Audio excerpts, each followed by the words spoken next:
শখ করে বাইরে একটা চুলা বানিয়েছি, সেই চুলায় আজকে রান্না করব। হ্যালো এভরিওয়ান, আসসালামু আলাইকুম। আপনারা সবাই কেমন আছেন? আজ রান্না করব খাসির মাংস।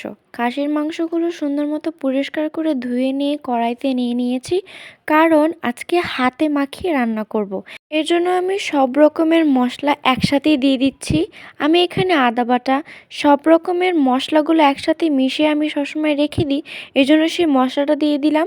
আর সরিষার তেল আর একটু পরিমাণে লবণ দিয়ে ভালো মতো এটাকে মাখিয়ে নিতে হবে। বেশিরভাগ এমনি কষিয়ে রান্না করা হয়, এর জন্য আজকে হাতে মাখিয়ে অনেক দিন পর রান্না করব। হাতে মাখিয়ে রান্না করা যেমন সহজ, তার থেকে দ্বিগুণ মজা হয় এটি খেতে। হাতে মাখানোর জিনিস মজাই আলাদা, এটা বলতে হবে। খুব ভালো করে এটাকে মাখিয়ে নিতে হবে যেন প্রত্যেকটা মাংসের গায়ে মশলাটা ভালো মতো লেগে যায়। আমি এখন চুলাটা ধরিয়ে নিচ্ছি। মাটির চুলায় রান্না করা খুব কঠিন, যে রান্না করে সেই বলতে পারবে। মাটির চুলায় রান্না করতে গেলে বেশিরভাগ চোখ মুখ ধোয়া দিয়ে মাখিয়ে যাবে। ভালো মতো চুলার জালটা ধরিয়ে দিয়ে এখন আমি মাংস এটা বসিয়ে দিয়েছি। এরপর মাংসটাকে ভালো মতো নাড়াচাড়া করে নিতে হবে।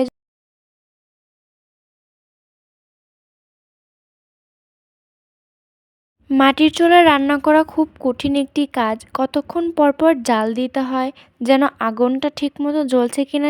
বেশি লাকড়ি দিতে পারবে না, জালটা যদি বেশি জ্বলে যায় এইদিকে সবসময় খেয়াল রাখতে হয়। যাই হোক, মাংসটা যেন নিচ দিয়ে না লেগে যায় একটু পর পর আমি নাড়াচাড়া করে দিচ্ছিলাম আর একটু পর পর ঢেকে দিচ্ছিলাম। এরকম কতক্ষণ প্রসেসিং চলতে থাকে। মাংসটা বারবার ভালো মতো নাড়াচাড়া করে কষিয়ে নেওয়ার পর এখানে আমি গরম পানি দিয়ে দিচ্ছি। ঠান্ডা পানি দিলাম না, যেহেতু শীতের দিন ঠান্ডা পানি দিলে পানিটা জাল হতে বেশি সময় লাগবে। এর জন্য গরম পানি দিয়ে দিলাম। আমি আলাদা করে গরম পানি করে রেখেছিলাম, এর জন্য গরম পানিটাই আমি দিয়ে দিয়েছি।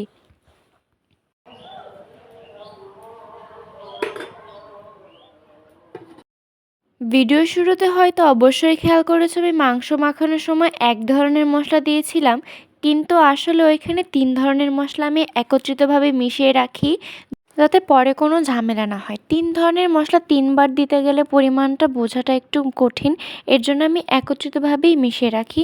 আপনারা কে কে এরকমভাবে একত্রিতভাবেই মিশিয়ে রাখেন আমাকে অবশ্যই কমেন্ট করে বলে যাবেন।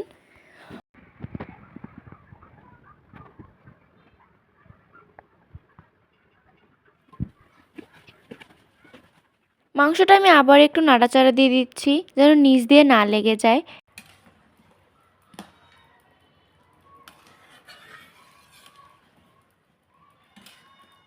ভেবেছিলাম খাসির মাংস দিয়ে গরম গরম ভাত দিয়ে খাবো, কিন্তু পরে চিন্তা করলাম অল্প কয়েকটা পিঠা তৈরি করলে কেমন হয়।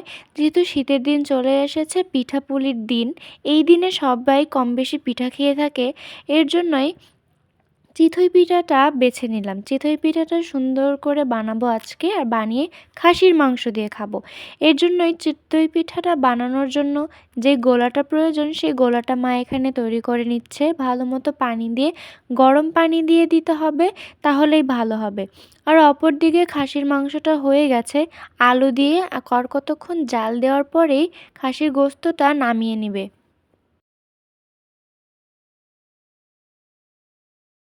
চিতই পিঠাটা বানানোর জন্য যে গোলাটা প্রয়োজন, সেই গোলাটা কতক্ষণ বানিয়ে ২০ মিনিটের মতো রেখে দিয়েছিল যেন সুজিটা ভালো মতো ফুটে যায়। হালকা সুজি থাকলে পিঠাটা সুন্দরও হয় না, পিঠাটা খেতে নরমও হয় না।